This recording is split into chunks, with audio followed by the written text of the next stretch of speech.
Hello and welcome to How Did This Not Get Made? This is the podcast all about the movies you never saw, the scripts that were never filmed, and the ideas that never even made it to the page.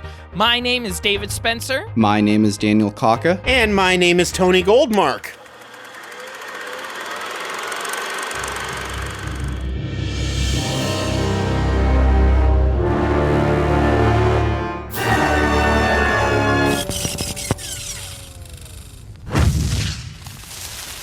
Welcome back to the show, Tony. Previous guest on our Roger Rabbit episode. Thank you. It's good to be back.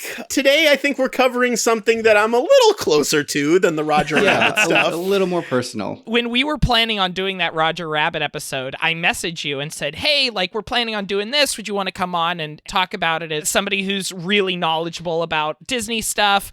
And then in that conversation, you mentioned, oh, by the way, I can talk about this other project if you're interested in doing an episode on this.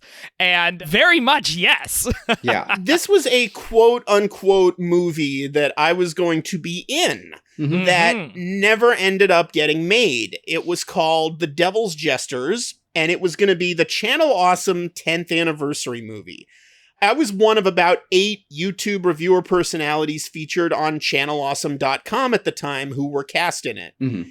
And before we say anything else, before we go any further with it, I just want to make a brief disclaimer about how we're going to talk about this thing. Okay. So a few months ago, some friends of mine did a charity live stream over the holiday season called Thanks for the Magic, with proceeds going to benefit Disney cast members who'd been laid off by the pandemic. But early on in the live stream, we announced that if we reached a certain goal, I think it was $5,000 before the end of the weekend, we would do a live virtual table read of the script for this, of the Devil's Jesters script.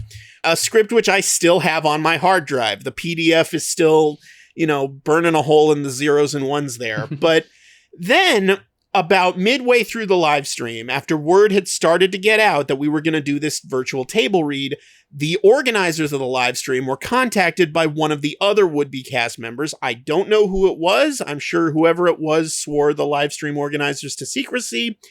This person asked them to please not do the virtual table read out of respect for the privacy of the other producers involved. I think they were afraid of harassment campaigns coming after them or something, because, both Channel Awesome fans and Channel Awesome detractors can be somewhat intense groups online. Let's just say that. Yes. People on the internet are intense. Yeah.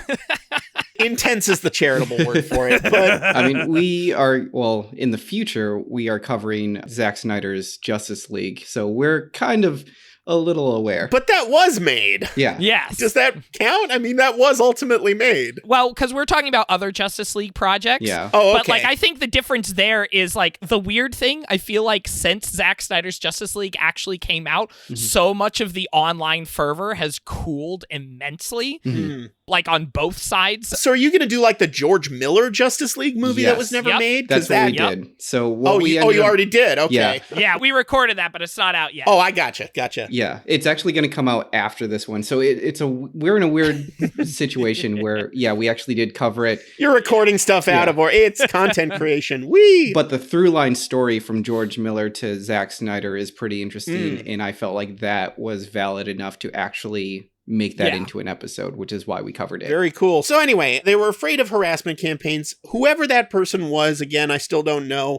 We certainly want to continue respecting their privacy in this podcast. So while we are going to talk in detail about the movie itself and the circumstances that led to it getting canceled, we are not going to reveal who any of the other cast members in it were going to be. Aside from, obviously, myself and obviously Doug Walker as the nostalgia critic. Yes. Because, you're not going to make a Channel Awesome anniversary movie without the nostalgia critic. I mean, let's be serious.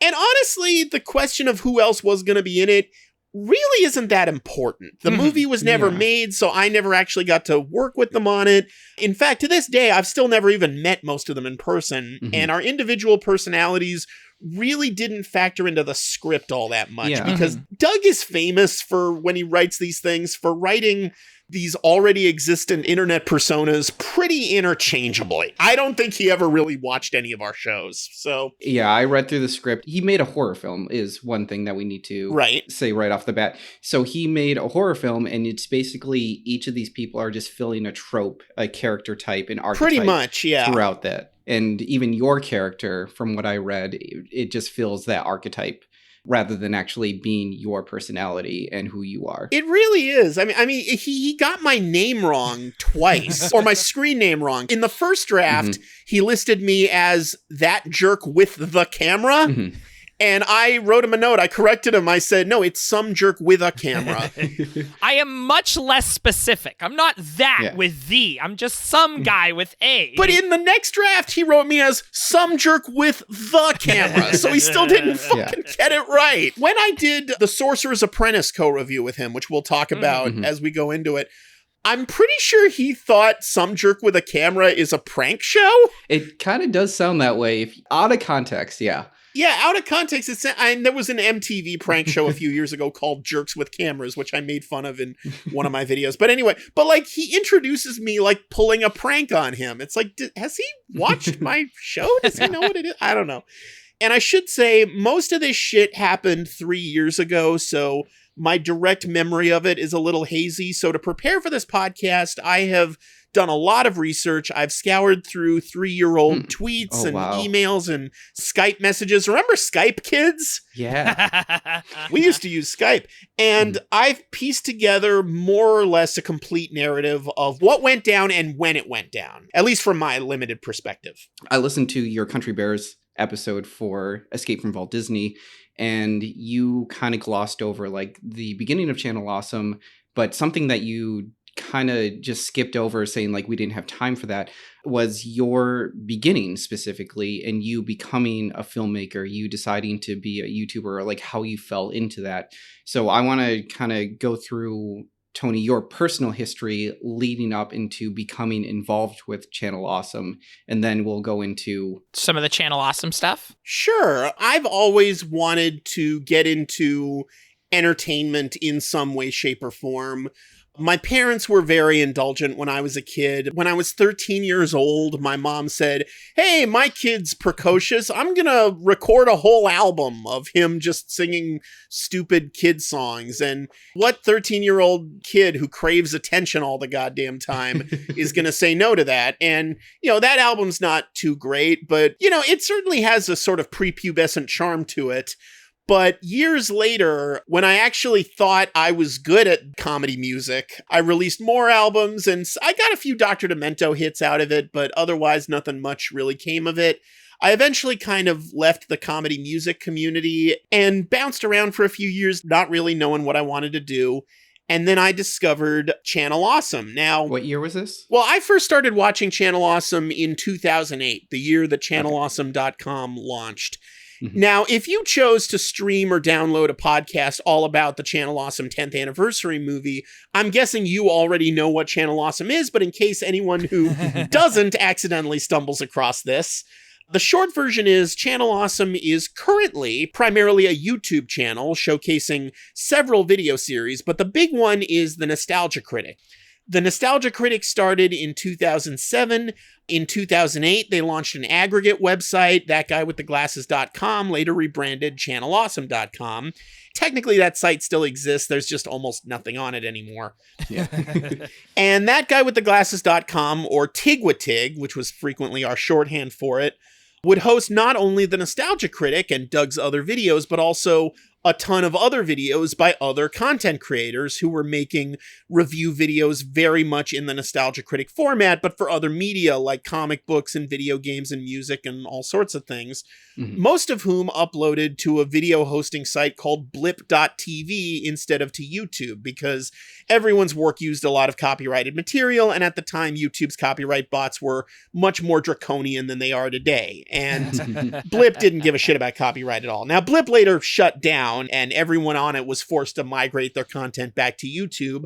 But for a while, Blip was really the thing. And like you said, I did an episode of my podcast, Escape from Walt Disney, devoted to the Country Bears because that was the very first topic of my very first video. For the 10th anniversary of that, we did a big podcast episode. I go into some of this stuff in more detail. So yeah, if you want some more details on some of my origins with Channel Awesome, the Escape from Walt Disney episode on the Country Bears, go check that out. So anyway. All right. And I think anybody who used the internet or is into internet culture at all in like the mid-late aughts would be aware of Nostalgia Critic and like that kind of era of internet with like Angry Video Game Nerd. Yeah. I think that was a really, really big part of internet culture. And it was something that I personally never really got into. I remember hanging out with Michael. I'm sure people listening to this know Michael from Come On Fuhugwa Pods. I remember hanging out with him in high school and watching random internet videos, and for some reason Nostalgia Critic was just one that I just didn't get into. I think I watched one or two of his videos and just kind of decided this isn't for me and watched some other stuff. And then since then it's been really strange to just watch the crazy up and down journey that organization has and people's opinions of it have, and their opinions of Doug Walker. And it's like really kind of fascinating to just watch all of this from an outside perspective, because I feel like 90% of the people either know Channel Awesome extremely well and have a very strong opinion on it, or know absolutely nothing about it at all. There's very little middle ground there between being super opinionated or zero knowledge whatsoever. Right. To get back to your question, I started my series, Some Jerk with a Camera, in 2011, very much with the intention of becoming a That Guy with the Glasses contributor someday, because these other producers on the site, like I said, would produce videos very similar to the Nostalgia Critic, but based on video games and comic books and music and other stuff, but no one was doing theme parks. And I was a huge Disneyland fan, and I thought, well, that's the niche I'll fill. And so I started my show, which was very much, at first at least, Nostalgia Critic, but with theme parks, and then I kind of expanded it into its own thing that was much more my personal expression. And I was intrigued by the Nostalgia Critic format. I was very much a fan of his shows, and a fan of the format, even though I didn't quite think Doug was making the most of it. I really thought, oh man, you could have gone here with this joke. That would have been much funnier if you'd done this. And I thought, well, I should make my own videos where I'm doing them my way. And also, a big reason why I wanted to join That Guy with the Glasses was I wanted to be part of the anniversary movies. So let me explain what the anniversary movies were. Because all the content creators on thatguywiththeglasses.com were kind of separate from the YouTube machine, at least for a while, they basically formed their own little online community centered around thatguywiththeglasses.com. A lot of Channel Awesome producers would do crossovers and co-reviews and cameo in each other's videos. And every year, for the first few years, they did a big anniversary project to commemorate the anniversary of thatguywiththeglasses.com, where as many site contributors as possible would gather in one location and basically shoot a movie written and directed by Doug Walker, where all the producers basically played themselves, or at least their online personas, and wacky shenanigans would ensue. For the site's first anniversary in 2009, they did what was called the First Anniversary Brawl, a 20-minute video in which basically everyone got together in a big room and pretended to fight each other.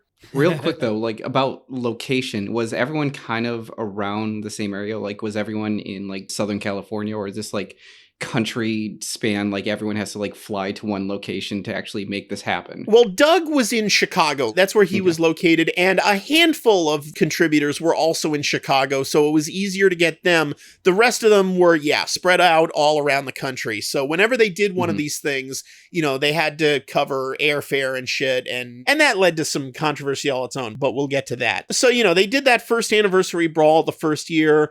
The second anniversary, they made a full-length movie called Kick-Assia, in which the Nostalgia Critic corralled the other producers into helping him conquer a micronation in Nevada, like you do. Oh, right, because there is a real micronation in Nevada. I forgot about this. Yeah, Molossia. The people who ran Molossia were apparently big Nostalgia Critic fans, so they're like, hey, let's shoot a movie in your thing.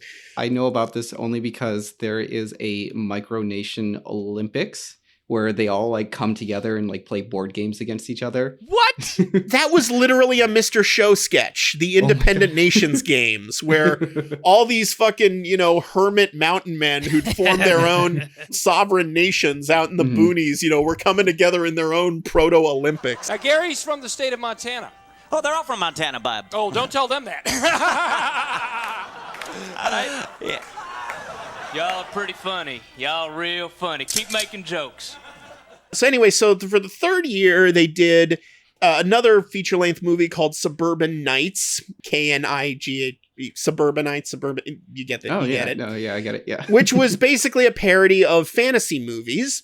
And in 2012, they made To Boldly Flee, a similar parody of sci-fi movies. Now, bear in mind, it's kind of a stretch to call any of these things movies. They were more like movie-length internet videos filmed and edited using YouTube-grade consumer equipment. Not really a proper crew or much of a budget to speak of, which was another sticking point we'll get to. But it was a bigger production than what you were normally used to. Yeah. Channel Awesome did release them all on DVD. I don't think those DVDs were available in too many stores to speak of. They mostly just sold them online and at cons. They were lore movies, intended pretty much for fans only. Now, To Boldly Flee was the longest and biggest of all of these. It was more like a miniseries than a movie, really. And in fact, Doug, without telling the others, mind you, surreptitiously added an ending in which his nostalgia critic character was basically killed off. He didn't want to keep doing the nostalgia critic forever, and he had another idea for a series called Demo Reel that he really wanted to do instead. Demo Reel was a huge flop, notoriously so. The fans hated it. It didn't get the views he was hoping for, and he ended up just bringing back the nostalgia critic character, and he's still doing... What was the premise of Demo Reel? It was similar in ways to Be Kind Rewind, where Doug was playing this amateur director trying to do remakes of real movies and shit. And I actually just recently watched a whole hour-long video essay about the series out of morbid curiosity. Again, I've hardly seen any nostalgia critic stuff, but I've certainly watched people have opinions about it. Oh yeah. But it's kind of got this Be Kind Rewind feel of trying to remake these movies, but then there is this underlying thing that gets revealed in the last couple episodes where the director is basically a stand-in for Jake Lloyd as some previously mocked child actor who is now trying to make fun of Hollywood and get his revenge, but also at the same time is celebrating nostalgia. It was very strange. And yes, definitely a mess.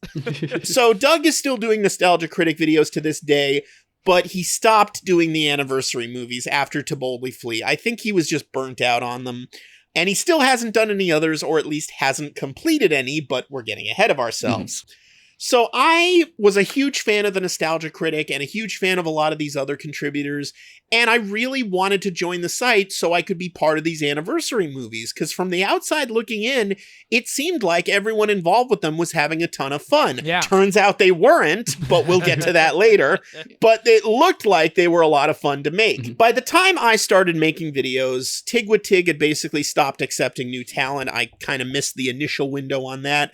But in 2014, they announced that they were once again looking for new shows to add to the aggregate site, and here's how to submit, and your videos have to meet these, qualifications.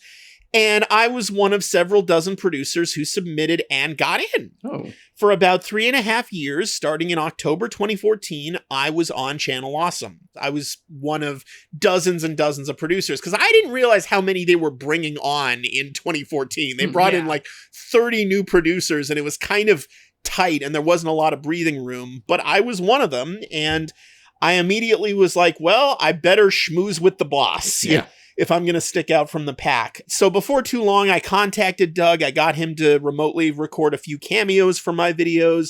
In 2016, I met Doug in person for the first time when I was in Chicago for a convention, and I got to hang out with him for a few hours and film a cameo for my Wizarding World of Harry Potter video.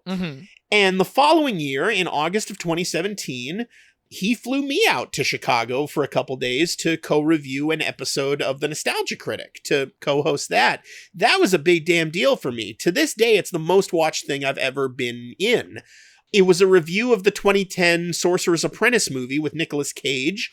Channel Awesome paid for my flight and my hotel room. We filmed the whole review in one day, and then the following day, Doug spent the whole day just hanging out with me around Chicagoland and going to some of his favorite haunts. So after years of being a fan on the outside looking in, it felt like I was finally being accepted into their inner circle of producers. But more than that, it really felt like Doug Walker saw me as a friend. He would always call me buddy whenever we saw each other, or whenever he'd like drop me off at the hotel at the end of the day. He's like, all right, take care, buddy. You know, He really seemed like a friendly guy at the time. So that feeling of getting accepted into Channel Awesome's inner circle was basically confirmed later that very month when I was contacted by Greg Michaud. Now, Greg Michaud works for Channel Awesome. To this day, I'm not actually 100% sure what his official job title was and is at the company. His brother, Mike Michaud, co-founded Channel Awesome and remains the CEO of it to this day. Greg's job primarily seemed to be handling the scheduling of producer videos and being sort of a liaison to us. Like, if you had an issue with how your videos were being presented on the site, Greg was the one you talked to. So I have no idea what his job is now, since there's almost no one on the site anymore, but anyway, so on August 28th, 2017, a few weeks after I did the Sorcerer's Apprentice co-review, I was contacted by Greg saying, next year, 2018, is going to be the site's 10th anniversary. We want to do another anniversary movie. We want to shoot it from this date to this date in May of next year. Would you like to be in it? And I immediately said, yes, I would love to. You know, it's what I've wanted this whole time. Please sign me up. And I was really looking forward to it for about 8 months until the whole thing fell apart. By the way, just as an aside, this was obviously not their fault. This was just a little personal inconvenience to me. But as you know, if you've listened to enough episodes of you guys' other podcasts, The Weird Alphabet, I am a massive fanboy of Weird Al Yankovic. Yeah. Every time he tours, I make sure to see him at least once or twice. So in late August 2017, I commit to doing this movie with these very specific shooting dates. Then a couple months later, Al announces the tour dates for his 2018 ridiculously self-indulgent, ill-advised vanity tour. All his Southern California dates are during the shoot. Oh, no. Now, the ironic thing is, because the movie was ultimately canceled, it wouldn't have been an issue. But when tickets became available months in advance, I'm like, well, I can't buy tickets to these shows. I'm going to be out of town. And then the shows happened, and I was in town, and I didn't have tickets. So now I ended up mooching a ticket off one of my friends to one of the LA shows, but we were way up in the balcony, and it's like, I could have gotten better tickets, you know, but these things happen. That wasn't anyone's fault. So around December, they booked everyone's flights and hotel rooms. And I don't know if this was the case with everyone, but for some reason, my plane ticket was first class. I have no idea if they were able to get a refund on that. No idea whatsoever. And that's what kind of boggles the mind about this whole thing. They threw down some serious money on this movie. They bought first class plane tickets, hotel rooms. They were going to hire a whole crew, which they'd never really done on previous movies. They really wanted this thing to look professional. I can't confirm this, but I think I heard a rumor or something somewhere that Corey Taylor of Slipknot was going to do the soundtrack album, because he had worked with Nostalgia Critic before up to that point. And they threw all that money away for what ultimately amounted to no good reason. But, you know, we'll get to that lack of good reason as we go. So there was maybe even like a couple of years before this, I feel like there was more of a trend of online people making a movie. You know, you got like the Smosh movie or Rooster Teeth doing Laser Team. Or the Angry Video Game Nerd movie. Exactly. Well, it was also studios looking at online content creators. That's if you true. Remember The Annoying Orange or something like that, or like Fred. Yeah. Nickelodeon was trying to cash in on them. Be like, well, if they're that popular just on their own on the internet, imagine if they had an actual budget and a real studio behind them. And I imagine that a lot of these YouTube channels were looking at it the same way. And it's like, well, if they can do it, we got to get on this train right now. Well, and probably the best example and the most successful example of someone parlaying really popular internet videos into a full-fledged showbiz career is Rachel Bloom. Fuck me, Ray Bradbury, the greatest sci-fi writer in history. Oh, fuck me, Ray Bradbury. Rachel Bloom got started with the Rachel Does Stuff YouTube channel where she just, did those stupid music videos, and that led to Crazy Ex-Girlfriend. So she's kind of the gold standard for all that. But other than that, there was a brief period when a lot of these YouTube personalities were trying to make blank the movie, but not a lot of them were very successful. Like, they were kind of shooting for the moon and not quite getting there. And I think Doug's attitude was, well, I kind of already did that with the anniversary movies, and I didn't try to release them in theaters or anything. I just released them online and on DVD, and that was good enough for me. And now I feel like he kind of owed it to the other people on the site to do this 10th anniversary movie, because he knew that, in 2014, they added a bunch of new people to the site, and in this new movie, we'll have kind of a mixture of the old and the new people. Was it your impression that this was something that they wanted to have, like, as a theatrical release? I don't know about a theatrical release, although by this point, there was a movie theater in Chicagoland, I think it's still there, called, I think, Hollywood Boulevard Cinema or something like that. It was one of those movie theaters where you can, like, order food, like the Alamo Draft House or something like that. Yeah. And Doug actually took me there on that other day in 2017 when I was in town. I think we saw the new Planet of the Apes movies, one of those things. That theater is, like, beautifully decorated. Like, every theater is decorated like a certain movie. Like, there's a Wizard of Oz theater, like a Star Wars theater. It's really intensely decorated and well done. And Doug had premiered some of his more elaborate reviews there by that time. Like, he did, like, a big clipless review for the Suicide Squad. I think he might have been angling for a premiere of Devil's Jesters at that theater, but I don't think he was angling for a proper theatrical release. But I could be wrong about that. I mean, if he had done that premiere, and if I'd still been on good terms with the site by that point, I would have flown myself out just to attend that premiere. I mean, who doesn't want to go to a premiere of a movie they were in? So, Yeah. I did just look up. There is a theater called Hollywood Boulevard Cinema, so I'm going to assume that's what it is. I think that's what we're talking about here, yeah. On January 5th, 2018, Doug Walker sends us the first draft of the script. Again, it's called The Devil's Jesters, and the one-line description of it would be, like we said, what Suburban Nights did with fantasy and what To Boldly Flee did with sci-fi, The Devil's Jesters did with horror. It played with all these horror tropes. I sent him back a few notes, some of which he used, some of which he didn't. And on March 23rd, 2018, he sent us another draft of the script. Now, interestingly, that version of the script was labeled Draft 3. Oh. And I don't know about any of the others, but it was only the second draft I ever received. So I don't know if he wrote a second draft but didn't send it to anyone, or if he did but forgot to include me, or if he just straight up can't count. Frankly, none of those would surprise me at this point. But little did we know that by the time Doug sent us draft number 2.5, the dominoes that led to the movie getting canceled had already started to fall. So at this point, I could either go into a synopsis of the movie itself, or I could talk about what led to it being canceled. Which one do you want to talk about first? I want to go into the synopsis of the movie. All right. Yeah. Yeah, I'm sure a lot of people out there would be interested to know what the plot for The Devil's Jesters was going to be, because it was never leaked. I've done Google searches for it online just to see if it leaked. No dice. This thing is airtight. At no point did anyone involved with the production make me sign an NDA, so there is nothing they can legally do about this podcast. Dave, I don't think you read it, but Dan, you did, correct? I did read it, Okay. yes. This is a podcast all about lost projects that never happened, and I think people have the right to know about this one, so... Absolutely. So again, without giving away anyone involved, aside from me and the Nostalgia Critic, here's the rough synopsis of The Devil's Jesters. The movie opens with a conversation between 4 monsters in a bar. Those monsters are Skulls, a demonic little girl with orange eyes, sharp teeth, black and pink makeup all over her face, and, quote, a colorfully loud Victorian-style children's dress and a creepy teddy bear. Yes.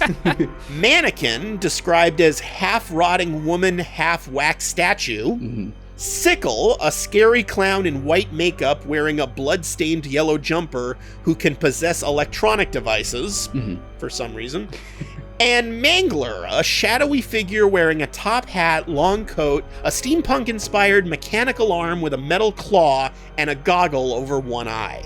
These 4 monsters are the titular Devil's Jesters. One of the things about Nostalgia Critic videos is a seemingly purposefully low-quality green screen and costuming and makeup. Do you know if that was going to be a similar thing here? Can we expect the low-quality bought at a dollar store version of these outfits? Or are we thinking that this is going to be like actual budget Hollywood version of these? I get the feeling that it would have been something in between. Okay. I really do get the impression, just from the way Doug was talking about this project, that he wanted to up the game of Channel Awesome beyond what they had been doing in the past. But it's still Channel Awesome, so I kind of doubt it would have still been Hollywood level. I feel like they were getting to the point where they were finally hiring a specific makeup artist to do all the makeup rather than, you know, corralling some of the other producers to do the fucking makeup for them. So it seemed like he was swinging big for this, especially through the descriptions. Like, he was very specific on how he wanted each one of these monsters to be presented. Like, even the descriptions that you gave, like, those are directly from the script itself on like how to describe these characters. Oh, yeah. So yeah, he was swinging big. So these are the Devil's Jesters, and they reveal through expository dialogue that back in the 80s, they were rock stars, the finest in their craft. Nobody killed like them. But nowadays, they complain it's all these pasty white ghost kids with long hair and no sense of humor. And they conclude that critics are to blame for, quote, trying to make the world an enlightened place and sucking out the fun for everyone. Pointing at our cliches, our repeats, exposing our tricks before we even have a chance to perform them. Mangler tells the group that there's a gathering of critics in the Chicagoland area celebrating the 10th anniversary of a certain review site under the direction of, quote, insufferable crybaby Nostalgia Critic. Even now, they're in the process of lampooning our work, making a satirical horror film based on our finest efforts. Cut to Channel Awesome Studios, where Nostalgia Critic and about 8 other reviewer personalities, myself included, are filming a horror parody for the Channel Awesome 10th anniversary called The Deadly Dead, which is itself a horror film about them shooting a horror film while a real horror film is going on. It's so meta. It's so fucking meta. It's meta squared, motherfuckers. Yeah, there's a scene in the movie that they're making that's about making a horror movie. Right. So there's meta. This is Nicolas Cage panting around an adaptation saying... Pretty much. Yeah, Brian Cox is going to start yelling at us at any moment. So anyway, they're having creative disagreements, and the Nostalgia Critic is being, as usual, as he liked to paint himself in these kinds of videos, a bit of an overblown, arrogant tyrant to everyone, because, as Doug says, it only counts as comedy if someone's suffering. And in particular, the critic is insisting that at the end of the movie, quote, just when it looks like we've won and all the creatures are destroyed, that's when the garden gnome priest attacks. Because no one expects the garden gnome priest. Why is there a garden gnome priest? Nobody ever suspects the garden gnome or the priest. And here I've put them together. It's the ultimate twist. Problem is, no one can find the damn thing. No one can find the garden gnome priest, which I'm assuming is based on a real garden gnome that Doug Walker had, because why else would you write that in the script if that monstrosity didn't really exist? So that's one of the problems. The other problem is a bunch of the reviewer personalities are distracted with their own projects. In the script, me and another reviewer are co-reviewing the making of this movie, while some other reviewers are distracted writing the porno spoof of this eventual movie and trying to think of a title. There's a whole like subplot of them just like going over what the name of that porno is going to be. It gets pretty stupid. But anyway... So the Nostalgia Critic runs back to his house to get a new camera battery because the battery's dead. Sorry, I do need to mention, because we were talking about this before, of like, he didn't really know where to place everyone. Like, everyone was just kind of like filling out an archetype. Right. The closest that he got to it was with your character, because you are technically the cameraman for this movie. And I think he just painted me as the cameraman because I'm called myself some jerk with a camera. I actually don't know that much about cameras. I mean, I would make a really shitty DP. I mean, you can see it in some of my videos. Like, the camera work is not that great, but... Now, I'm just imagining that they refer to you as the cameraman, but in the movie, you just keep insisting, no, I'm just a cameraman. I'm not the cameraman. Well, that was me giving him notes. Like, I'm not some jerk with the camera. I'm some jerk with a camera. There's one line where someone, says, is this why they call you some jerk with a camera? Hey, if my mom knew that nickname was going to stick, anyway. Yeah, my archetype is that I'm the cameraman, but I'm also the guy who kind of sees that something weird is happening before anyone else does, but we'll get to that. So the nostalgia critic runs back to his house to get a new camera battery, and we see the devil's Jesters following him. Sickle haunts his car's GPS and almost makes him drive into a river. Finally, he arrives at his house and sees he left the garden gnome priest there. He grabs a camera battery, puts it in the camera, and sees Sickle in the view screen running towards him with a knife. He looks up, nothing's there. He tries calling the police. The police don't take him seriously because the last time he reported a break-in, it was just a squirrel. Critic sees Skulls' glowing eyes and creepy grin at the end of a long, dark hallway, and he refers to it as the Cheshire Cat's rape face. More of that Doug Walker humor. I kind of wish there was a video component so everybody could see my grimace just then. Yeah. Finally, Mannequin shows up and freezes him in a trance. And by the way, in the script, Doug spelled the word trance as trans. Oof. Because Doug. And there's the grimace again. So while this is happening, meanwhile at Channel Awesome Studios, one of the reviewers randomly sees a scary floating face in the studio and calls the police. The police continue to not take them seriously because, quote, both you and the owner's home have adorable squirrel infestations. Meanwhile, I have another conversation with the guy I'm doing the co-review with. And by the way, a lot of my scenes in this were with this other reviewer, but again, I don't want to say who it was, so Sure. For the sake of simplicity, let's just call him Frank. Okay. Because Okay. no one named Frank was actually involved in this thing, so it's not a clue. So Because nobody's actually named Frank in the real world. right, exactly. There's more meta humor. Frank has an idea for the review where he stabs me like 30 times and then kills the rest of the cast in the review, of course, because he's writing it on his laptop. And I ask, what part are you on now? And Frank says, I'm at the part where I'm telling you exactly what I'm going to do, and you just think it's all part of what we're going to film. This concerns me. The group starts to get worried about how long it's taking Critic to return, so 3 reviewers drive out to his house to make sure he's okay. It's the reviewers who are trying to put together the porn name. The same ones who were trying to put together the porn parody. Yes. They drive out to make sure he's okay. Mm-hmm. Meanwhile, someone's phone shows a tornado warning getting closer to Chicago. Back at the critic's house, he wakes up to find himself strapped to a chair. Mangler is standing above him, and he launches into a monologue about how inspirational his murders have been to the history of scary storytelling itself. Critic keeps responding to it all with snarky quips. Mangler attaches a drill to his hand and uses it to drill into the critic's skull and open it, revealing his brain. They were going for more advanced special effects than they had been used to at that point. Like I said, Can't do that with just a simple green screen. Exactly.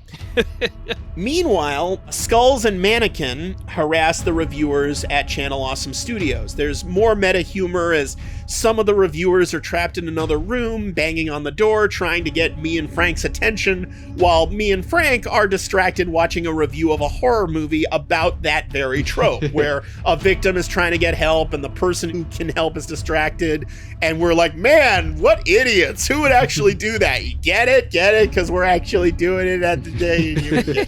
Meanwhile, the porn people, the 3 reviewers at the critic's house, they get attacked by Mannequin and Mangler, and ultimately by a deformed, possessed, monstrous version of the critic himself, who kidnaps one of them and possesses him as well, while the other 2 just barely escape with the garden gnome priest. Back at Channel Awesome Studios, some reviewers notice that despite someone's phone constantly getting hurricane warnings, there's not actually a drop of rain outside. I look at the review script that Frank's writing on his laptop, and it's more meta shit about how I'm the only one who suspects Frank has been possessed, and it's me reading how I'm reading it off the laptop. I start distrusting him, the others are distrusting each other. Ultimately, it escalates into an enormous Mexican standoff with everyone pointing guns at each other. Yeah. And just as the other two reviewers return with the Garden Gnome priest, suddenly someone's phone rings. It's the police, and the cop's voice turns into Sickles' voice. One of the reviewers says, "Guys, I don't think we ever reached the police." Suddenly, the TV turns on. It shows Sickle in a news anchor suit, still wearing his clown makeup, saying, "This just in, mass murder at a local Chicago studio." The TV cuts to Mangler recording from the Nostalgia Critic's basement. He pans to the Nostalgia Critic, whose face is covered in blood and black makeup, and who announces his plans to disembowel us all, promising, quote, decapitation, suffocation, severing limbs, and so forth, but bottom line, the pain will stay with you until your last breath.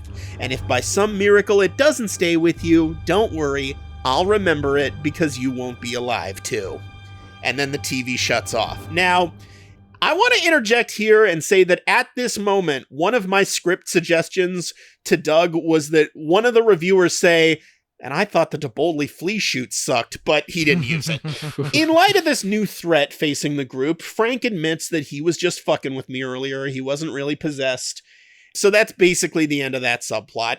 So in analyzing the situation, we realize that the monsters are listening to every word we say, which means they'll be several steps ahead of any plan we make to defeat them. So instead, we launch into this ludicrous conceit where we communicate with each other in movie quotes, as though movie quotes are a different language. Isn't there like a race in Star Trek who like only communicates in like references?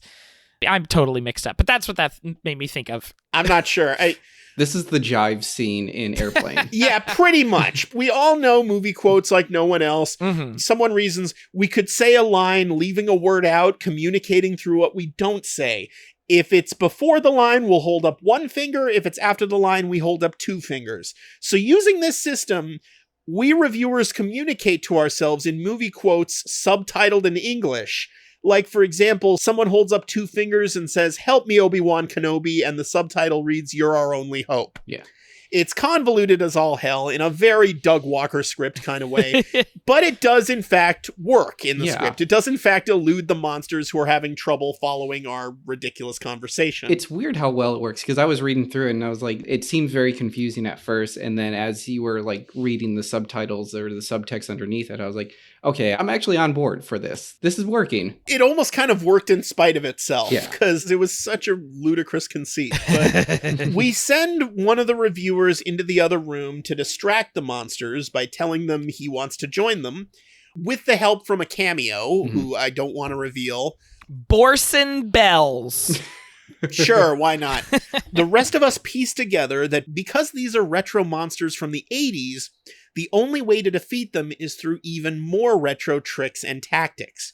One of the reviewers calls up an occult hobby shop called Possexed Obsessions, which just so happens to be across the street from Channel Awesome Studios, and orders, quote, "every cursed and erotic knick-knack, potion, and spellbook that you have." Yeah, they like bought out the entire store and they were like, "Oh, we were about to go out of business until you called." Well, there's a gag that the owner of the store was pouring kerosene over everything, and about to call it quits, and when they get that order. Okay, saying that the Channel Awesome Studios is across the street from this really makes me think that Channel Awesome Studios is actually the, oh no, I forgot the name! The place where they try to have that Trump speech with Rudy Giuliani that was like supposed to go to the hotel. Yeah, Four Seasons. Yes, Four there we Seasons go. total It landscaping. makes me think that crematorium and that's a where sex shop. Doug Walker's studio Between is. a dildo shop and a crematorium. Yep. That's more or less, man. I mean, we may as well be, I guess. It's played as a joke. It's played as, like it's revealed at the end of the scene that, oh, this place is just across the street from us. Well, that's fortuitous. It's like in Toy Story 2. I can't believe I have to drive all the way to work on a Saturday. All the way to work. So meanwhile, the reviewer we sent to distract them manages to escape by putting a large cross in front of their faces, because apparently crosses work with these people. That's how they were able to fend them off at Doug's house, by just putting the garden gnome priest in their faces. This leads to a sequence where various reviewers try to ward off the monsters by trying to find things shaped like crosses to repel them. And ultimately, they try to resort to just doing it with their fingers, and that doesn't work. So while we reviewers bicker over what to do next, the Nostalgia Critic manages to sneak up on us and possess Frank. For real this time. The critic and the other possessed reviewer, who he possessed earlier, are just about to kill Frank when suddenly they're distracted by gunfire. Who fired the gun? Why, it's Devil Boner, Doug Walker's character from the Nostalgia Critic. I was wondering about that. For those who don't know, Devil Boner, who is this recurring character in Doug's videos at that point, he's this wild-haired, leather jacket-wearing, shotgun-carrying madman who just scream-talks all his dialogue like this! There's a Doug Walker character who scream-talks all of his dialogue? I know, That's right? shocking! Yeah, and the idea is that he's just this pure testosterone person who just carries machine guns everywhere, and he talks like a fucking wrestling announcer or something. He came out of like Evil Dead or Mad Max or something. Or like the Nicolas Cage freakout scenes in Ghost Rider 2. Like, you know, scratching at the door! that kind of shit. It turns out he's just there to deliver all the stuff we ordered from Possessed Obsessions. But since he's got a shitload of guns, we figure he could be useful to us in fighting the monsters, so we convince him to join our side. By basically telling him, hey, there's fucking demons in here. You can fight off the demons. Doesn't that sound macho and badass? And he's like, yeah, sure. Everyone starts opening boxes from Possessed Obsessions and admiring the various artifacts. There's Tooth of a Werewolf. If you scratch your skin with it, it turns you into a werewolf temporarily. Watered down zombie blood, where if you drink it, you can be stabbed over and over again and it'll have no effect. Garlic vampire saliva, which turns you into a vampire for 10 minutes. Schizo Cola, which basically turns you into Mr. Hyde, into this alternate identity. There's a syringe that turns you invisible, but the syringe itself is invisible. And a beaker of purple serum that should restore the critic back to normal if you kill him first. This leads to a big-ass climactic action sequence, or at least as big-ass an action sequence as a Channel Awesome production ever could have reasonably finagled, in which we transform and fight off the monsters. I take the watered-down zombie blood, and there's a running gag where one of the possessed reviewers keeps on stabbing me, and I barely feel anything. I'm like checking news updates on my phone and shit while this guy continues to stab me. I'm like, oh, cool, the president exploded, you know. Wasn't that the whole thing with the Frank storyline? Is that he wanted to keep stabbing you? It's like set up and payoff. It's basically Doug trying to be Edgar Wright, you know, setting up shit to pay them off for real later. So I keep getting stabbed, and the reviewer who took the invisibility potion makes the Nostalgia Critic punch himself in his own face repeatedly. That would have been fun to watch. There's another running gag where something goes wrong and one of the reviewers turns into a werewolf and a zombie and a vampire all at the same time.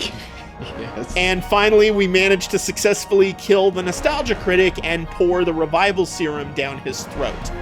It looks like we've won, but then suddenly, the studio goes dark, and out of the blackness walks Mangler, who threatens to sick an even more powerful demon upon us, and it's one of those fucking long-haired, pale little girls that they were bitching about in the beginning. Like, they have to resort to these tactics now. It's the girl from The Ring.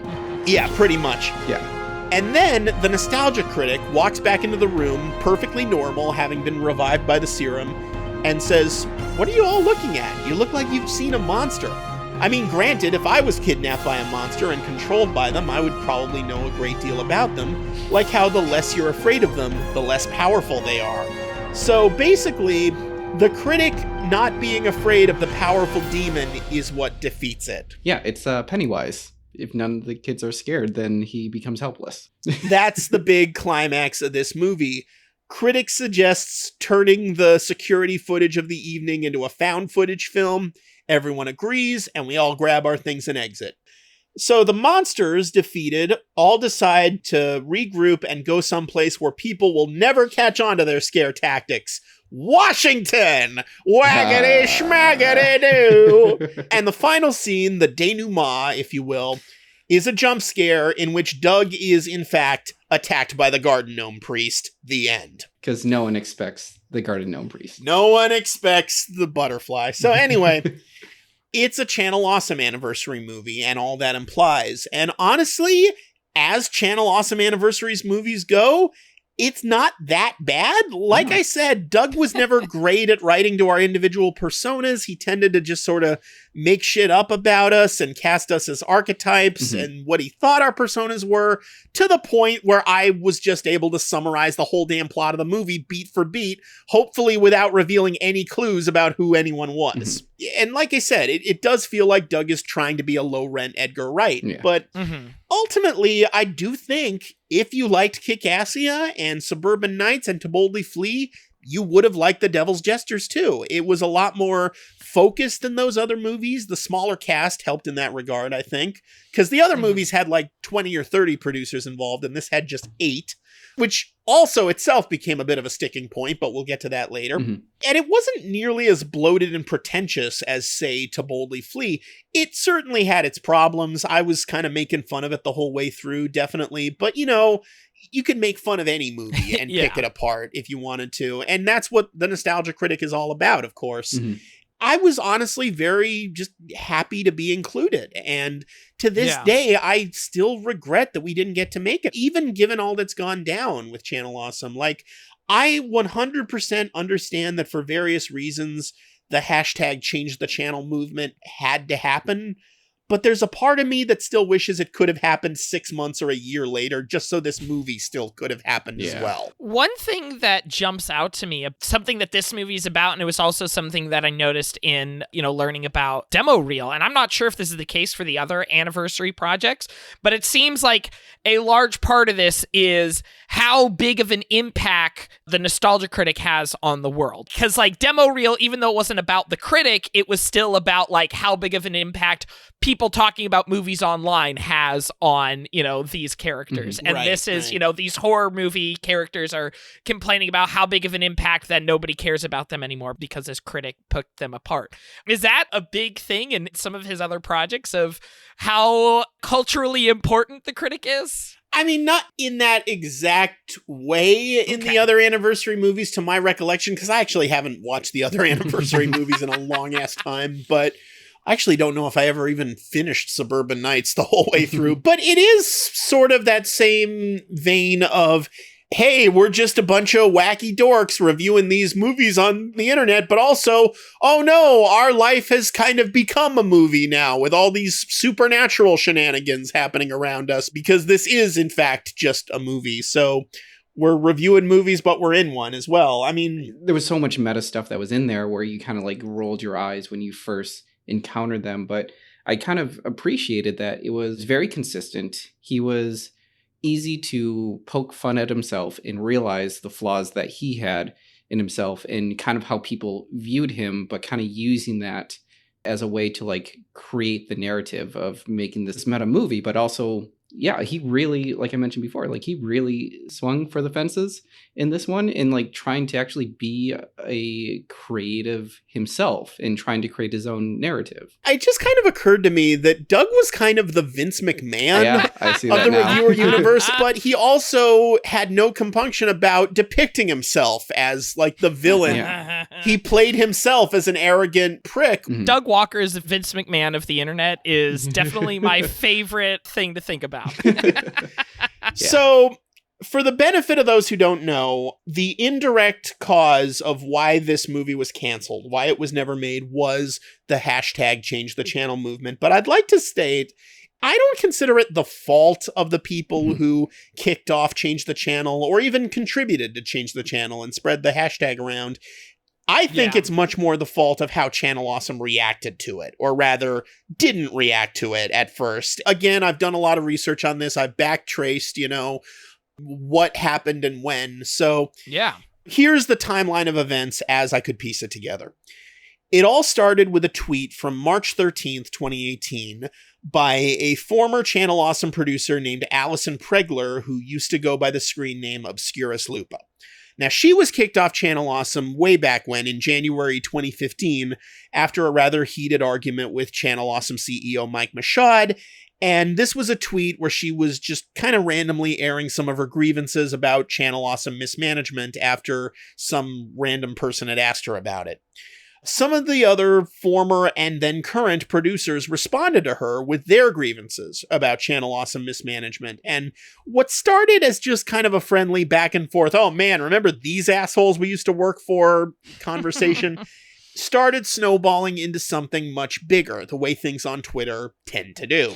Yeah. Because a lot of Channel Awesome fans had never heard any of these stories. I'd never even heard of a good chunk of these stories. Yeah. And the allegations they were making are way too numerous for us to list all of them in this podcast. If you're really interested, they eventually made a Google Doc called Not So Awesome, which you can still find if you Google it. I did skim through that, and that's like, how many pages is that thing? That's like 65 pages. Wow. It's ridiculous. Yeah. It's just all this exhaustive testimony from all these contributors about all the time the Channel Awesome people were abusive or inept or both. And the big culprit is CEO Mike Machad. Yeah. The huge lion's share of all the offenses listed in the document were his doing. The larger picture being painted is that Machad was really the aggressively toxic force at Channel Awesome, while Doug Walker was more of a clueless, passive enabler who didn't really feel like doing anything to stop Machad's abuses. So here's a few of the big stories. Allison tells the story of when she was at Channel Awesome Studios. And by the way, all this stuff is public, so I'm not outing anyone by saying this. This is all in the document, so I don't feel the need to shield anyone's name in this case. Okay. Allison tells the story of when she was at Channel Awesome Studios shooting a video with Doug, and Machad just accosts her when no one else is looking and very aggressively tells her, "You're putting too many mid-roll ads in your videos." And she says, well, I'm trying to make a living off my videos. I need those extra mid-rolls just to survive. And he says, well, it's causing people to put an ad block and it's affecting our revenue. This was at a time when they had just killed off the nostalgia critics, and they hadn't brought him back yet. So, gee, I wonder why their revenue was being affected. He tells her that the other producers were complaining to him about it. Turned out that was a lie. She later asked all the other producers and none of them had complained to him. And he's just so aggressive and hostile about this stupid shit, and it reduces her to tears. She has to go to the bathroom just to cry about it. Like, why is this guy being such an asshole to me? She tells Doug what happened. Doug says he'll look into it. He never does. Like, that's the kind of shit at play here. Another story here. Lindsay Ellis, who of course used to go by the Nostalgia Chick on Channel Awesome, and who had also long since quit the site by this point, she talked about how they initially didn't have food or water on the Kikassia set, which, mind you, was being filmed out in the Nevada desert. Yeah. And they didn't think they'd need food or water. So, and they didn't get around to actually providing anything remotely resembling craft services until day 2. And to quote Lindsay in the Not So Awesome document, inexperience was not the issue, arrogance was. Everyone who gets into film has a learning curve, but Doug and company barged in like they had nothing to learn. Years later, when they did To Boldly Flee, the script contained, and I'm gonna watch for your grimace again, Dave. The script contained basically an extended rape joke involving Lindsay's character, the Nostalgia Chick. Oof. And as she later revealed, she is a real-life survivor of sexual assault. So she was super not on board with this scene. And when she tried to confront Doug about it and said, I'm not cool with this, like, at all, Doug's solution was to, quote, tone it down in the final cut rather than just rewrite it into something else. Yeah. And he still made Lindsay make what she described as, quote, comical sexual assault noises. Oof. So, yeah, Okay. oof. And was that something that, like, made it into the final version of this that was put out online? Well, the conceit behind Lindsay's character in To Boldly Flee was that she was a parody, because it was a sci-fi parody. She was a parody of 7 of 9 from Star Trek Voyager called 60 of 9. Oof. And her outfit was like over-sexualized in that 7 of 9 kind of way, and she really wasn't comfortable with any of it. And the idea is the thing that transforms her into that is kind of an extended it was really bad taste. If she had been on board with bad taste humor, there wouldn't have been an issue, but she was super not on board with it. That's what makes it really questionable. It's tough being in that position, especially when, like, Doug Walker and Channel Awesome are the reason that you are getting to make things on the internet, so it seems like it's hard to say say no to that. They're not the reason everyone was making videos. They were giving us exposure. Yeah. I'll give you that. And they weren't actually paying anyone. All our money was being made from just ad revenue on Blip and then YouTube and then eventually Patreon. We were all there to collaborate on this big project, and Doug just for the longest time wasn't really treating it like a collaboration. He was just treating it as, okay, I'm the boss, so we're giving you all this exposure. Do what we tell you to do. And if you don't like it, you don't have to do it. If you don't want to do this or this or this for the movie, then you don't have to be in the movie. And that was the extent of their communication.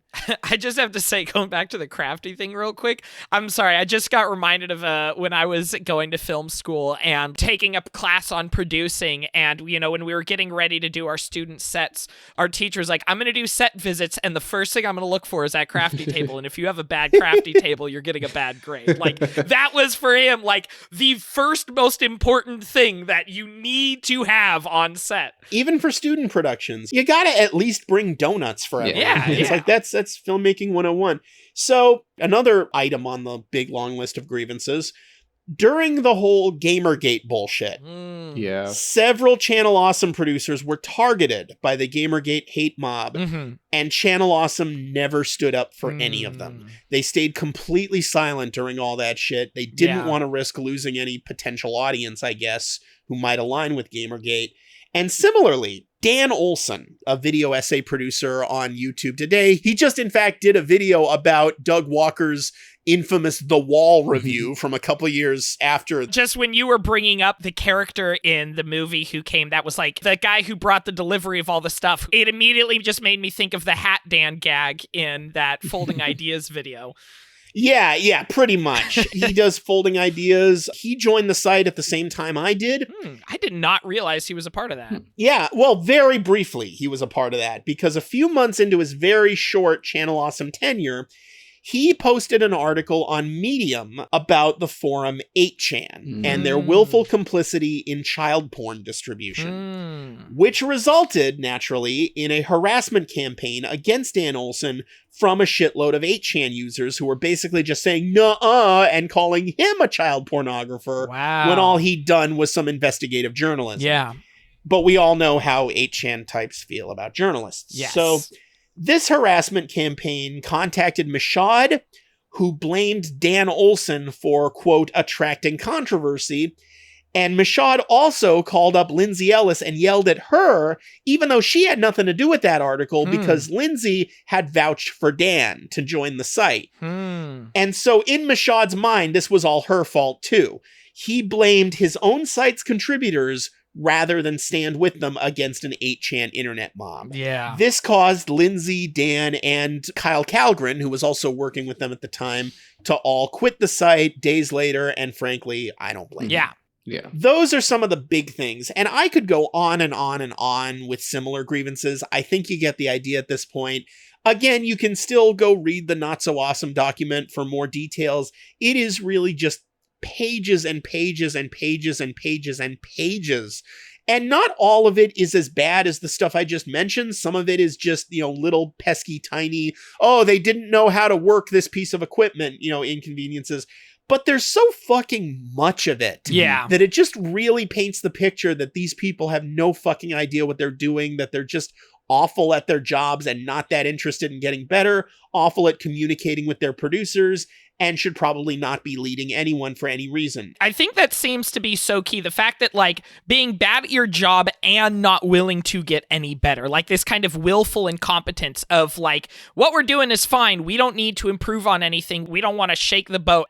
I feel like more and more people are realizing that that is not an okay thing for any entertainment group to do, to just try to stay out of any drama and keep their hands clean. And I think that's a good thing that companies are finally realizing, oh, wait, we actually have to give a shit about something. Yeah. Well, I do want to stress that that's the narrative being painted by the Not So Awesome document. The fact that my experience was different was kind of why I was confused about this stuff initially, but again, we'll get into details on that later. So like I said, on Twitter, a bunch of these Channel Awesome producers started going back and forth with all these stories. Before too long, this online movement called #ChangeTheChannel erupted around all of these allegations, and Don't judge me too harshly for this, but at first I was on Channel Awesome's side, or at least I wanted to be. Partly because I was still a big fan of theirs, partly because I really still wanted this movie to happen, but perhaps most importantly because, like I said, my experience making the Sorcerer's Apprentice review was a complete 180 from some of the horror stories they were sharing. When we made that review, they actually had food and water, and lots of it. And we weren't even shooting in the goddamn desert. So from my perspective, the way I rationalized it was, well, these incidents all happened years ago, and I could tell from my experience that Channel Awesome has already grown and learned considerably since then. So to my mind, all they really needed to do was issue a formal apology, and so much of this would have immediately died down. At the very least, a well-worded apology at just the right time, I still believe would have given us, the lowly site contributors caught in the crossfire, something to defend, because I really wanted to fight for them through the beginning of this.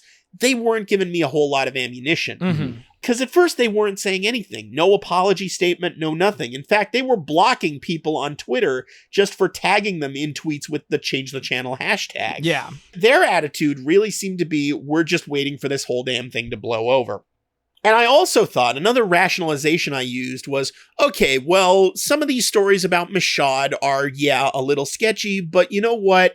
It's all Michaud's fault. That's how I rationalized it. This is all Michaud's doing. He was not only the CEO of Channel Awesome, he owned the Nostalgia Critic character. He owned that IP, even though Doug played it. He still does to this day, as far as I'm aware. How did that relationship start? I'm not sure, because I was so not privy to the behind the scenes stuff in the early days, and I was just watching like anyone else back in the early days. It just surprised me because that's like the kind of thing that I would not expect out of internet anything. You expect everybody to be the owners of their own character. I know, right? And yet, apparently in the early days, Michaud basically kind of tricked Doug Walker into signing away the rights to the Nostalgia Critic character to Michaud, who was to the Channel Awesome company, but Michaud is the CEO and basically owner of the company. Like, they would have to buy him out in order to get control of the Nostalgia Critic character back.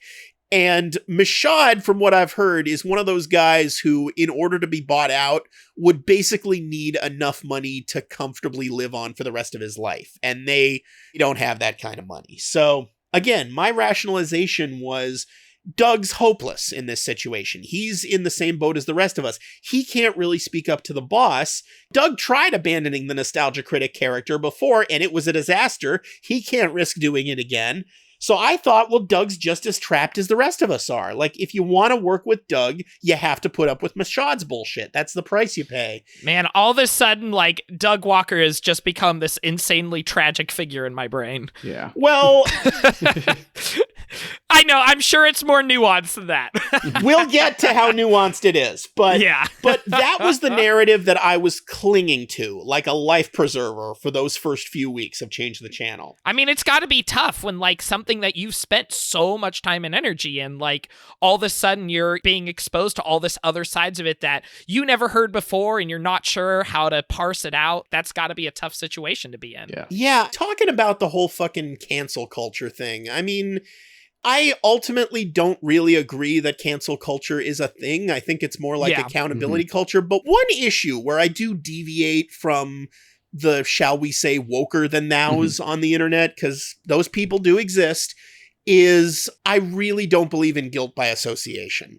I think that crosses a line, especially when you know that in real life, the person defending the canceled person is friends with the canceled person. Like, if your best friend got chased off of Twitter, I'd like to see you be completely level-headed about it. You know, it's that kind of thing. I think it's really easy to blur the lines between knowing somebody as an online personality and knowing somebody as a friend. And, like, absolutely that whole guilt by association thing, I totally agree with you. I do think does cross a line, especially if the person who is online is not who they are in real life. Right. I mean, I was coming from this from the perspective of, I think Doug Walker's a friend. By the time we received the second and or third draft of the script on March 23rd, the tweet thread full of grievances had just gotten longer and longer and longer.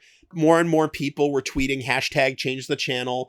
And people were starting to ask me about it because of my association. And I didn't quite know what to say, but I also didn't want to ruffle any feathers with Doug or Greg because I didn't want them to fire me from the movie. The following day, on March 24th, amid the mounting controversy, I couldn't find out if anyone besides these two, but at least two prominent Channel Awesome producers quit the site, Linkara and Todd in the Shadows. And Linkara, in particular, had been there almost since the beginning, and he was easily one of the top 3 or 4 video producers there, easily. So that was a huge deal when he quit. That evening, I emailed Doug, and I finally broached the subject in the most non-confrontational way I could think of. I basically said, do you want to talk about what's been going on social media? I promise to be a non-judgmental ear, kind of in the hopes of nudging him towards listening to my plea for him to just release a fucking apology already before the whole movie collapses, you know? There are so many things that could be better if you just apologize. Yeah. If you just... Doug responds by saying, "That's kind of you to offer, but we're doing fine." That's basically his response to that. That, to this day, is the very last thing Doug has ever said to me. Because a couple days later, after the controversy had mounted even further, I got up the courage to send Doug another email saying, "Look, I gotta be candid with you. I don't think this is gonna go away by you ignoring it. I'm starting to get some serious blowback on social media just from my continued association with you, and I think you need to respond to this controversy with a sincere apology roughly a week ago, for the sake of the site contributors, if not your own sake." Doug did not respond to this email, nor did he respond to any of the other emails I sent him over the following 2 weeks as my pleas became increasingly desperate. I was just getting complete radio silence from Doug Walker. And again, he had responded to my first message, so I know he was getting my emails. Yeah. And it was heartbreaking for me after we had spent the day hanging out in Chicago. Like you said, I genuinely thought we were friends, but I'm sorry, friends don't just fucking ignore each other at times like that. You don't just ghost a fucking friend when they need you. So, at best, Doug was a fair weather friend. That's the best thing you can say about the man. And for what it's worth, maybe that fair weather friendship was genuine. That's not the same as it being enough. This is probably not what it was, but when you mentioned he calling you buddy at that time, that just made me think of, as a camp counselor and a teacher who deals with hundreds of kids whose names I will forget all the time, buddy is my go-to for like, I forgot your name, but I want to still be friendly. How you doing, buddy? I was going to mention the same thing because I have to deal with the same. There's just so many kids and you're like, I wouldn't put it past him. I wouldn't put... Hey, bud. Hey, champ. Hey, slugger. It just it seems nice at first, but eventually someone's going to figure out, it'll be like, you don't know my name, do you? It's like that community joke. Maybe we should do names. Yeah. But, for a while, I didn't really see things that way at that moment. For a while, I still clung to the belief, this hope that Doug was one of the victims here, that maybe he couldn't say anything to me because Michaud wasn't letting him. And I really did still want to do the movie. I was still holding out hope that maybe there was enough time to salvage this thing if they just did some damage control. At the same time all of this was happening, I'm not sure how this happened exactly because we were all asked to keep things hush-hush, but word got out to some of the other Channel Awesome contributors that we were doing this movie, and some of them were not happy about it. They started talking about it in the Channel Awesome producer Skype group, and some of these producers were in roughly the same boat that I was. They wanted to join the site specifically because the anniversary movies looked fun, and now all of a sudden, they learned that another one is filming in less than 2 months, and they resented that they were never even invited to be in it. So Greg enters the chat, and he says, and this is a direct quote from March 25th, 2018, "Hey everyone, yes we are doing a movie this year. We haven't told everyone yet because we are still finalizing cast and crew." Now, I had just received the third or second draft, depending on how you look at it, in an email 2 days earlier. The cast seemed pretty fucking finalized. Yeah. And I asked Greg about that, and Greg said, "Well, there's been scheduling conflicts with a couple producers." okay, but again, I just got a script draft 2 days ago with everyone accounted for. So that means those schedule conflicts must have only arisen in the last 2 days. And you asked me to be part of this thing 7 months ago. And I kind of assumed you were asking everyone and the script was just made up of the people who said yes. And he said, well, this production is already the biggest thing we've done. And if we added another 25 plus producers to bring in, it just wouldn't be financially feasible. And I said, in much nicer words than this, why didn't you just fucking say that in the Skype group instead of lying to them about the cast not being finalized? Yeah. This just speaks so much to like this entertainment producer mentality of like, you're lying about reasonings to try to like soften the blow or whatever, but it's only going to make anything worse. Just be honest with somebody. Yeah. It's that classic Channel Awesome communication. I mean, for God's sake, if expense was the issue, they bought me a first-class plane ticket. They could have spent that money on 2 coach tickets for me and another interested producer. I mean, I'm not picky. I don't have expensive taste, you know? It's getting the script written and stuff like for The Devil's Jester, a lot of that happened before the Change the Channel movement, right? Oh, yeah. You don't have to answer this if it's going to reveal personal information, but were there people who were supposed to be a part of this who then left the project or were obviously not going to be a part of it after some of the Change the Channel stuff came out? I don't know of anyone who was replaced by someone else, to put it that way. I don't know of anyone who dropped out of the project before the Change the Channel stuff started happening. I do get the feeling there was a lot of uncertainty, like, man, I don't know if I should still be involved with this. With the people involved in the movie, it seemed to all happen at once, and I will get to all that. So, another week or so passes. Tensions continue to mount. The Change the Channel movement continues to gain more and more steam. And as you can imagine, things are also starting to get pretty tense in the Channel Awesome producer Skype group. And on March 31st, 2018, Greg tells us that at long last, they are planning to finally respond to all this with a public statement. In response to that, I send a message to both Doug and Greg, basically telling them in much nicer words, I'm glad you're doing this. It would be very, very stupid of you right now to do anything but apologize. Right now, the court of public opinion overwhelmingly favors your accusers. From a PR perspective, if nothing else, anything less than an apology will only make things worse. I'm warning you. From a PR perspective, but it also sounds like from an ethical perspective and a moral perspective. Yeah. Even if you have no interest in pure ethics or morals, just from PR, anything but an apology will only make things worse. Your contributors and loyal fans have been awkwardly stuck in the middle of all this, especially those of us involved with Devil's Jesters. It's not fair to us to keep us stuck in the middle of all this. The next day is April 1st, so neither side really releases anything, because I'm guessing they don't want it to be confused for a joke. But the next day after that, April 2nd, 2018, both sides release their public statements. The former producers released the aforementioned lengthy Not So Awesome Google Doc, which again can still be found and read to this day. And then later that same day, Channel Awesome releases their statement, and it can charitably be described as an extremely weak sauce non-apology that uses a lot of feel-good boilerplate corporate babble and doesn't actually assume the slightest blame for literally anything. Is it one of those apologies of like, I'm sorry you felt that way? It is exactly that. Oh my God. The closest the statement comes to an apology is when it says, and I quote, "For the people who have spoken out about past instances they deemed hurtful or unprofessional, we sincerely regret that you felt that way." Jesus. That's it. That's the closest they came. We sincerely regret that you feel that way. We have nothing to learn, and if you see any problems with how we run things, that's on you. That was their attitude, and it was, in less charitable terms, bullshit. Yeah. And the internet overwhelmingly saw it as bullshit.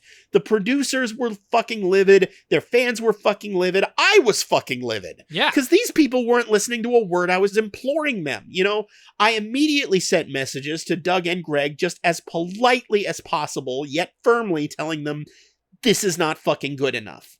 You've left us in a lurch by doing this. Just speaking for myself, I know other producers feel the same way. We want to defend you here. You've given us nothing to defend. And as much as it pains me to say it, unless you reverse course on this kind of bullshit immediately, I don't know if I can still do the movie or be on the site anymore. Please prove me wrong. I ended with please prove me wrong. I'm still leaving it open. I'm still trying to make things work here. Yeah. And by the way, Doug obviously didn't respond to either message, but neither did Greg. So I'm getting radio silence from both of them now. April 4th, I get a Facebook message from someone in Doug's inner Chicago circle. Again, I'm not going to say who it is, but it was someone who worked closely with Doug on his videos. They sent me a message saying, not sure if you were alerted, but they canceled the 10th anniversary movie. Now, at that point, I had not been alerted about that at all. They had just received an email sent to the Chicago people saying the movie was canceled due to, quote, compounding factors. So more corporate double talk there. I wasn't surprised they were canceling the movie given everything that was going down, but I was kind of surprised that I wasn't notified then and there. I didn't receive an email or a Skype message about it from Doug or Greg.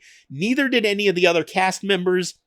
And it seems like if your decision to cancel a movie is definitive enough for you to tell the crew, it's definitive enough to tell the cast. That's my feeling on it anyway. It kind of feels like anyone who was fired from the Trump administration to find out from the news and not from the source itself. It was exactly like that. The next day, still no email or Skype message. The day after that, no email or Skype message. Finally, on the morning of April 7th, 3 days after they told the Chicago crew, they told the rest of us. Mm-hmm. Took them 3 days to tell us the movie was canceled. More of that classic Channel Awesome communication. Later that morning, I sent a Skype message to Greg saying, please remove me from the site.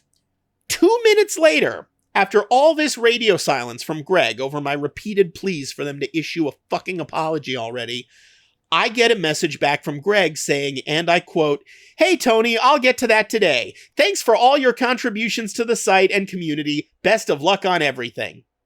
So again, he was willfully ignoring my messages. There was nothing wrong with Skype or anything. He was deliberately ghosting me that whole time. And I swear to God, I'm not exaggerating. My page on channelawesome.com was deleted within 10 minutes. Wow. It was as if I'd never been on the site at all. Took him 3 days to tell us the movie was canceled and less than 10 minutes to scrub all evidence I ever existed. So, wow.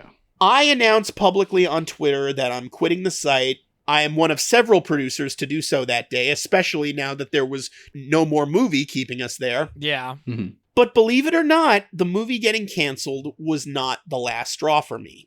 It made my decision a whole lot easier, but the last straw that finally made me realize I need to quit this site was when someone on Twitter posted audio that they had recorded of a brief conversation they had with Doug at a convention the previous weekend, asking Doug about the controversy. Remember when I said I was clinging to the narrative that Doug was a victim in all this? Yeah. And Michaud was the real bad guy? In that recorded conversation, Doug said something to the effect of, you know, I wish I could get people to understand what a great guy Mike Michaud is and how generous he is. You know, he was defending an abuser, essentially. He wasn't actually listening to what anyone was saying. Not even just reluctantly enabling him, willfully enabling him. Yeah. And that was the last straw for me. I couldn't keep defending a dude who wouldn't learn. That was that. The movie was canceled. I was off the site. And over the next few days, I tweet several choice words of anger and frustration directed at Channel Awesome, many of which I've repeated in this very podcast. And it turns out I quit just in time because a few days later, the shit really hit the fan with Channel Awesome. And this story doesn't really have anything to do with the movie. It's just kind of a nice microcosm of just how incompetent they really were. So fast forward 4 more days to April 11th. Channel Awesome, for some inexplicable reason, just because this whole thing hasn't died down yet like they hoped it would, they see fit to release another statement, this one much longer, and this one not just refusing to take the blame, but openly antagonizing their accusers. Oof. And trying to refute everything they say, and no one bought it. No one. Jesus. The comments left on that page are just everyone saying, I used to be a fan of yours, and no one is buying it. Not a single positive word. It was a classic dig up, stupid moment. You know, I mean, they made hashtag change the channel trend that day because everyone could see right through their defensiveness. And they made things even worse for themselves. Like within that statement, they made an even bigger mistake. One of the most damning incidents in the Not So Awesome document was from an anonymous site contributor who alleged that one of the other site contributors, whose name she would not reveal, had groomed her and sexually assaulted her. And she told Channel Awesome management, and she claimed it took them roughly a year to kick him off the site after that. Now, in their big long response, Channel Awesome's argument was, no, it didn't take us a year, it only took us 3 weeks. And to prove this, they shared some screenshots of conversations they had about the situation with the predator's name blacked out because the victim did not want any details leaked about this out of her own privacy. Yeah. But because they left the dates unblacked out, people were able to piece together, well, who was kicked off the site around that time? And the internet very quickly figured out that the predator in question was the late Justin Carmichael, who used to be known as Jew Wario and who had committed suicide in 2014. Oh, wow. And when he committed suicide, Doug, who knew that he had been a sexual predator, made a tribute video saying nothing but complimentary things about him. And people started getting on Doug's case for that. People started getting on my case for even being part of a site that protected predators, even though the fucker died before I even joined the site. So I knew fucking nothing about any of this. Yeah. The whole thing was a goddamn mess. And let's just say it was very helpful for me to be able to honestly say with proof that I quit the site 4 whole days before they outed the fucker, so I could just completely wash my hands of all this shit. And that whole debacle led to almost everyone who hadn't quit the site by that point finally quitting the site. Yeah. By April 14th, just a month and a day after Allison tweeted that first tweet, the site had only 2 contributing producers left, who both remain there to this day. Brad Jones, aka the Cinema Snob, who was always the one diehard Channel Awesome loyalist in the group, and Larry Bundy Jr., aka Guru Larry, who has flat out admitted he's only stayed on the site as an elaborate shitpost. I think his Twitter bio said semi-finalist in the Channel Awesome Hunger Games for a while or something like that. It was kind of funny, but still bad taste. Yeah, but you know, he's one of those kinds of edgelords. But again, what boggles the mind about all this is they threw down serious money on Devil's Jesters. They bought me first-class plane tickets. I have no idea if they were able to get refunds. I don't know if they bought anyone else. Maybe just because I'm fat, they thought I would need the first-class ticket. I don't, but, you know, they flushed all that money down the toilet for no reason. Yeah. Literally all they had to do was issue an apology at the right time. That's fucking it. And the controversy would have died down and producers and fans' minds would have been at ease. Justin probably never would have been outed. I mean, we all saw a smaller version of the whole thing happen all over again just recently with Lindsay Ellis, where it wasn't even about what she did. It was that she was being so obstinate about it and that she was refusing to take any personal responsibility whatsoever and see any perspectives outside her own. I mean, maybe it's just the way I was raised or something, but I will never fucking understand why it's so hard for certain people to just apologize. Yeah. Even if you don't think you did anything wrong, why not just clean the slate to make things easier for yourself? I mean, call it cancel culture if you want, but when you refuse to apologize for upsetting someone, you are telling them, I have no respect for you or your feelings. And when you're saying that to someone, you had better make damn sure that's someone who doesn't deserve respect for themselves or their feelings. So when you do that to someone, why in God's name would they give a shit about yours?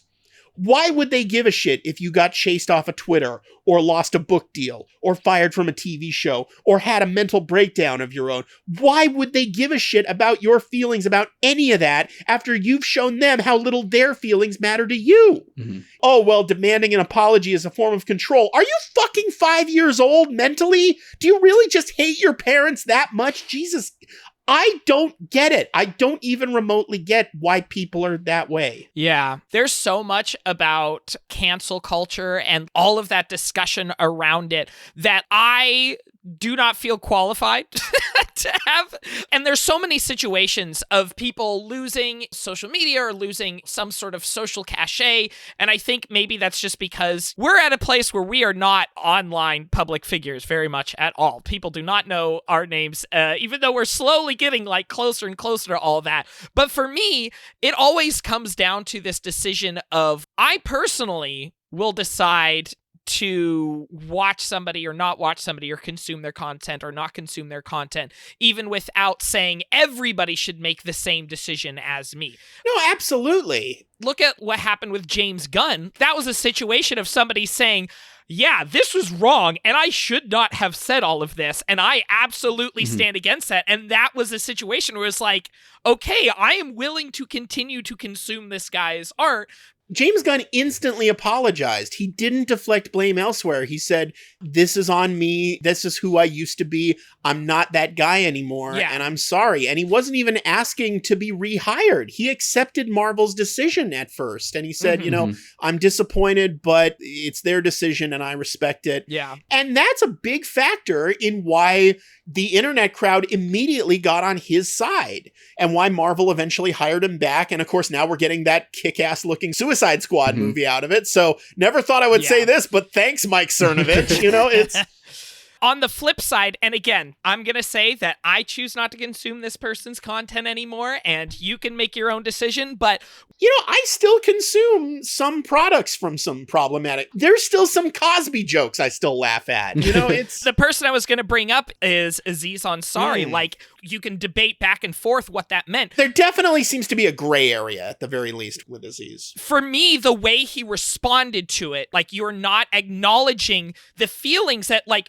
Because when that first happened, it was like, there was a lot of really good conversations that I had with people about what consent is and where those lines are. To be somebody who was making your career now about dissecting modern relationships with his book and his TV show, talking about all these things, and then to not really grapple with that and like really apologize and just try to sweep it under the rug. That for me was where I decided I don't feel very good about watching this guy anymore. Another good example, Louis C.K. Yeah, I was going to bring him up too, because like that happened at the same time and everyone started like, or at least the allegations came out because of him. Like everyone saw Aziz Ansari and was like, they started to put him in the same category, which is unfair to Aziz, even though like he had his own controversy. Louis, at first, it kind of looked like he was doing the right thing because he did cop to his behavior and he said, yeah, the allegations are true, but he didn't actually apologize for them. He just did some sort of mealy mouth, like, I have a lot to learn and I plan to be silent. But he didn't actually apologize to anyone. And his agent who tried to silence people didn't apologize. And that was a real heartbreaker because Louis C.K. in an episode of Louis actually summed it all up in such a perfect encapsulation of this whole fucking issue.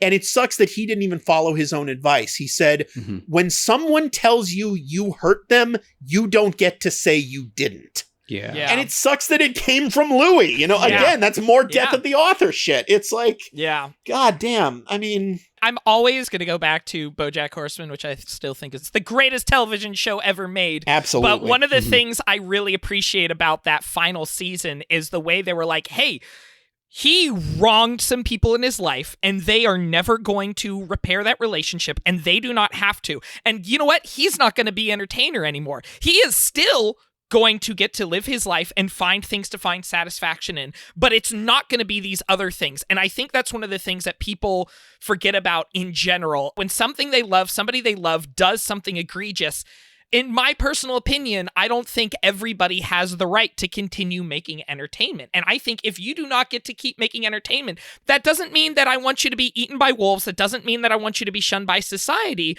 but it just means that I don't want to watch your thing anymore. And I think some of those people should find a different thing to do with their life and a different way to fulfill their life beyond being on camera. It's kind of a non-issue these days because we live in an era when literally anyone can declare themselves an entertainer just by buying a fucking camera and putting themselves on YouTube. I mean, you won't necessarily have a crew anymore, but if you really want attention... You could do the Kevin Spacey thing and just make a Christmas video every year. I mean, especially if you're a famous person, you will find your echo chamber. And if you just want to stay within your echo chamber, fine, you do you. It's just, it goes back to the whole free speech issue. Like, we all have the right to speak.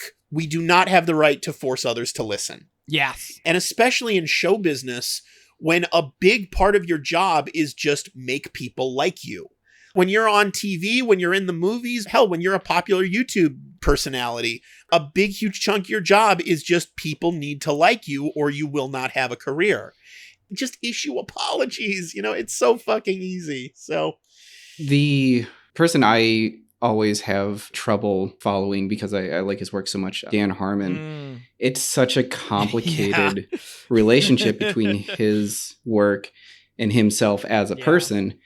And he's definitely one of those people who has recognized his own failings before, to the point where even the writer who pointed out allegations against him, Megan Gans, actually publicly forgave him. Yeah. And so many people went after her because they're like, what are you doing? How could you possibly forgive a mom? That's her decision. It's like, you can't have it both ways. I do agree you should believe victims, but also believe their forgiveness as well. That's where I draw the line. That's where I think it really can become just a hate mob that's out for blood, is when you don't even accept the happy endings on the rare occasions when they come. It's like, I do 9 times out of 10 agree with the quote-unquote cancel culture mob, because ultimately it does come around to, wow, I shouldn't like this person. I saw somebody on Twitter say, just because I'm deciding not to watch this person anymore, it's just because there's nicer people out there. There's so much competition for my eyeballs, I'm going to choose the nicest person possible. And might I say, thank Christ that Weird Al is still a nice guy. Yeah.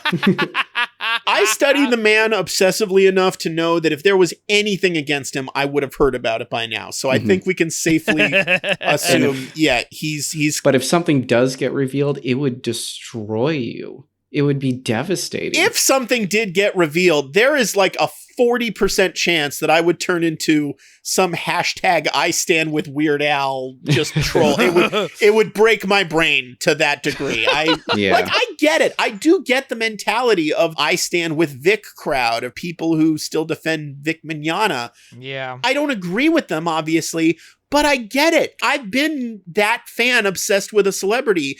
Fortunately, in my case, it was Weird Al and he turned out okay.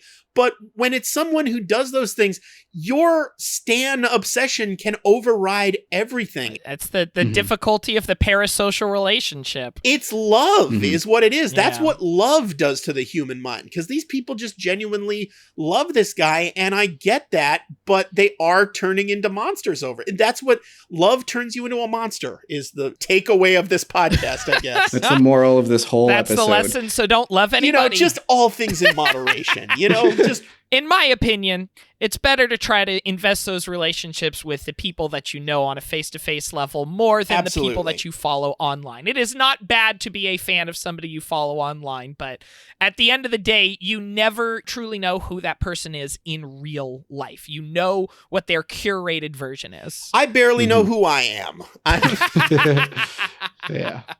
So I guess that's the story. Yeah, I hope you all enjoyed hearing about the Lost Channel Awesome Anniversary movie. We've been talking for 2 hours now. Yeah, thank you for doing this with us, Tony. I'm really happy to learn about all of this and this whole aspect of the internet, and that I had seen the peripheries, but to get this really firsthand account of a lot of this was really, really fascinating. So thank you again, Tony. If people do want to find more of what you got going on, where can they find all of that?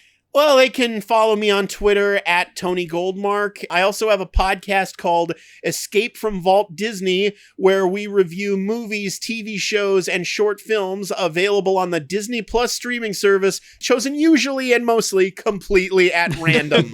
We have a randomizer where we pick our topics completely at random every week. I've had a bunch of great guests on the show. These two gentlemen have both been guests on the show, both together and separately. As of the date that this podcast drops, the most recent episode of the show was on an episode of the 1981 Spider-Man animated series. Ooh. And the next one to be released next week is on a bunch of Pixar shorts. Is that popcorn? Particularly Pixar popcorn, yes, along with a few other assorted theatrical and straight-to-DVD shorts. And one of my guests on that episode will be Kevin Perjurer of Defunctland. So Awesome. Yes, be I sure love to him. tune in for that. To stroke your ego just a little more, in March you did a whole Muppets series, and I'm a big That's right. Jim Henson Muppets fan, and I appreciated that you dedicated that month to just Muppets. My Twitter followers voted on that. You can also follow the podcast on Twitter at EFVD Podcast. March was an all Muppet month where we covered episodes of The Muppet Show and Muppets Most Wanted and a couple Muppet adjacent programs like Dinosaurs and Earth to Ned. Earth to Ned, one of our guests was an actual puppeteer on that show. So that was fun. We got a nice behind the scenes glimpse of that show. I've got a Facebook group, Some Jerk with a Fan Club, and I've still got a YouTube channel where all my YouTube videos that I made in this period when I was before and during the time I was contributing to Channel Awesome. I've got 3 seasons of Some Jerk with a Camera, my main show, my flagship series, as well as a bunch of other videos about theme parks and movies and pop culture detritus, shall we say. All right. And then you can find more of this podcast at our website, pipedreampodcast.com, which also hosts Escape from Vault Disney and Come On Fahuguapods and The Weird Alphabet and more. Over at that website, you can find links to our social media pages. We are on Twitter at HDTNGM and on Instagram, How Did This Not Get Made? You can also send us your emails with any suggestions. Hey, maybe you were part of a canceled movie and want to come tell us about it. You can send those emails to notgetmade@gmail.com. Thank you, everybody, so much for listening. Thank you again, Tony, for being on the show. My pleasure. And we'll see you all again next week. All right. Thank you.